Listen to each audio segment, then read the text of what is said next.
नेहमीचीच कांदा भजी, बटाटा भजी खाऊन कंटाळा आला असेल तर ही कोबीची भजी तुम्ही देखील बनवून बघा। त्यासाठी कोबी स्वच्छ धुवून असा बारीक चिरून घ्यायचा आहे। जमेल तेवढा कोबी बारीक चिरून घ्यायचा आहे। साधारणपणे 2 वाटी भरून हा चिरलेला कोबी घेतलेला आहे। त्यासाठी बघा अर्धा कप भरून बेसन पीठ घेतलेले आहे, म्हणजे चणा डाळीचे पीठ आपल्याला इथे घ्यायचे आहेत। त्याचबरोबर आपल्याला या ठिकाणी पाव कप भरून तांदळाचे पीठ घ्यायचे आहे।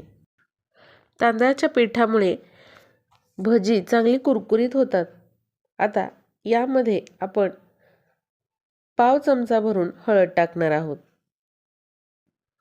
आता थोडासा ओवा हातावर घ्यायचा आणि क्रश करून तो या पिठामध्ये टाकायचा। ओवा पचनाला चांगला असतो, त्यामुळे आपल्याला ओवा वापरायचा आहे। त्यानंतर 1 चमचा भरून जिरा पूड इथे टाकलेली आहे। आता यामध्ये चवीनुसार मीठ टाकून घेऊया। त्याचबरोबर बारीक चिरून घेतलेली भरपूर अशी कोथिंबीर टाकायची, म्हणजे भजीची चव आणखीन वाढते।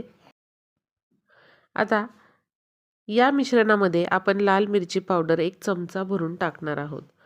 तुम्हाला हिरवी मिरची टाकायची असेल तर 2 हिरव्या मिरच्या आणि 2-3 लसूण पाकळ्या मिक्सरमध्ये बारीक फिरवून घ्या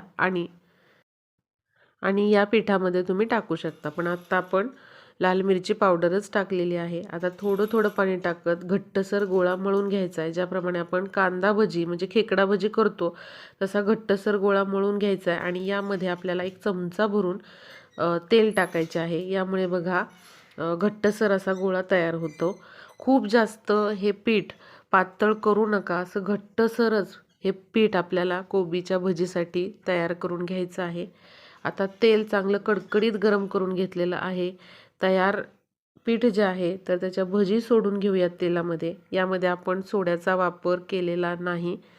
न सोडा वापरता देखील हे भजी जे आहेत कोबीच्या तर अतिशय खुसखुशीत मस्त होतात, कुरकुरीत होतात। तर बघा अशा प्रकारे ही कोबीची भजी जी आहे तर ती मस्तपैकी खरपूस अशी तळून घेतलेली आहे। सॉस बरोबर, दह्याबरोबर तुम्ही टी टाईमसाठी ही बनवू शकता। तर आजच तुम्ही देखील अशी कुरकुरीत मस्त कोबीची भजी बनवून बघा।